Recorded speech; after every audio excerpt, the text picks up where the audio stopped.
নমস্কার, high news আপনাদের সকলকে স্বাগতম। শ্রীপর্ণা রয়েছে আপনাদের সঙ্গে।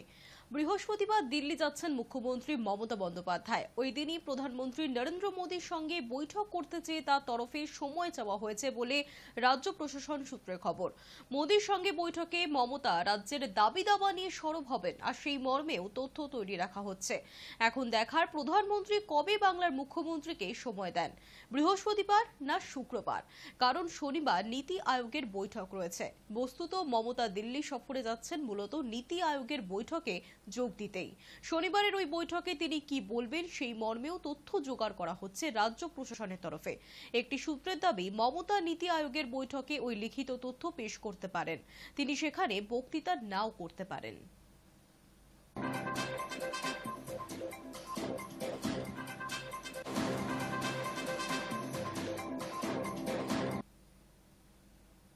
বাজেট নিয়ে প্রতিবাদে সরব ইন্ডিয়া জোটের সাংসদরা। নির্মলা সীতারামন মঙ্গলবার বাজেট পেশ করার পর থেকেই সমালোচনায় সরব হয়েছিলেন বিরোধীরা। বুধবার সকালে সংসদের বাইরে এককাট্টা হয়ে বিক্ষোভ ইন্ডিয়া শিবিরের নেতাদের।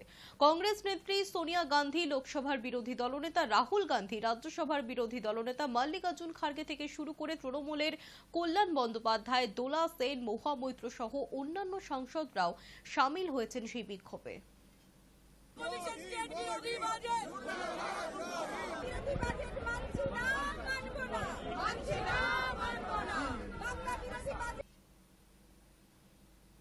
টেক অফের সময় বিপত্তি, যাত্রীদের নিয়ে ভেঙে পড়ল বিমান।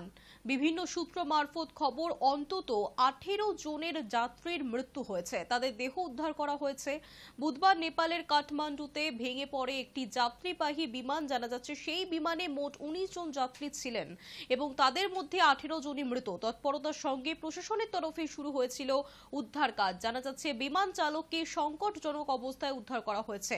কাঠমান্ডু থেকে পোখরা যাচ্ছিল বিমানটি। ত্রিভুবন আন্তর্জাতিক বিমানবন্দর থেকে টেক অফের সময় মুখ থুবড়ে পড়ে বিমান।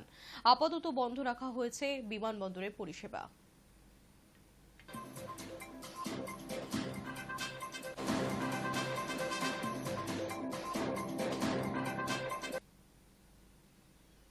আলু পেঁয়াজের দাম চড়া। আলু ব্যবসায়ীদের ধর্মঘটের পর থেকেই রাজ্যের বাজারে বাজারে চড়া দাম। জ্যোতি থেকে চন্দ্রমুখী আলুর কেজি এখন যথাক্রমে 42 থেকে 50 টাকা, কোথাও কোথাও 2-5 টাকা কম বেশি। বাজারগুলিতে আলুর যোগানও কম রয়েছে, ফলত আকাশ ছোঁয়া আলুর দাম এবং যোগানেও ঘাটতি।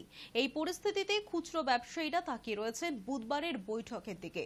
বুধবার হুগলির হরিপালে প্রগতিশীল আলু ব্যবসায়ী সমিতির বৈঠক রয়েছে। বৈঠকে রাজ্য সরকারের বিভিন্ন দপ্তরের আধিকারিক এবং মন্ত্রীরাও উপস্থিত থাকতে পারেন, আর সেখান থেকেই কোনো সমাধান সূত্র বেরোয় কিনা এখন সেটাই দেখার।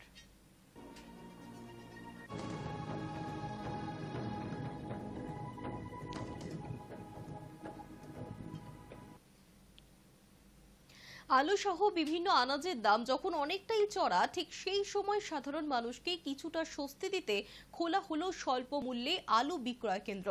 দিনহাটা পৌরসভার মহিলা স্বনির্ভর গোষ্ঠী এবং উত্তরবঙ্গ উন্নয়ন মন্ত্রীর উদ্যোগে শহরের হেমন্ত বসু কর্নারে খোলা হলো স্বল্প মূল্যে আলু বিক্রয় কেন্দ্র। বুধবার সকাল 10:30 থেকে দিনহাটা শহরের হেমন্ত বসু কর্নারের পাশাপাশি দিনহাটা শহরের পাঁচমাথা মোড়েও এই আলু বিক্রয় কেন্দ্র খোলা হয়েছে। 24 টাকা মূল্যে আলু বিক্রি করা হচ্ছে সাধারণ মানুষদের জন্য।